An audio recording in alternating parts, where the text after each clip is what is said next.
এ নাও, এই খাবারটা খেয়ে নিও আর আমার গাড়ির সামনে থেকে সরো, আমি গাড়ি বের করব। ম্যাডাম, আমাদের খাবার লাগবে না। আমি কিন্তু কোনো টাকা পয়সা দিতে পারবো না তোমাদের।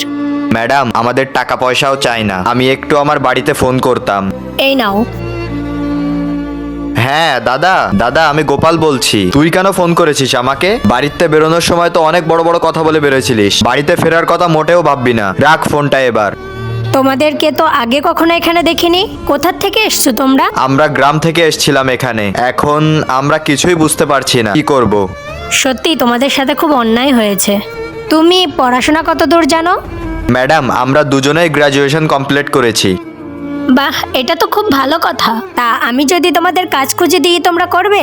হ্যাঁ হ্যাঁ ম্যাডাম, অবশ্যই করব। আপনি শুধু আমাদের একটু শিখিয়ে দেবেন, আমরা নিশ্চয়ই পারবো। আচ্ছা শোনো, আমার নিজের অফিস আছে, 2জন এমপ্লয় প্রয়োজন। আর তোমাদের এক একজনের মাইনে হবে 18,000 টাকা। তোমাদের রুমও দেওয়া হবে কোম্পানি থেকে।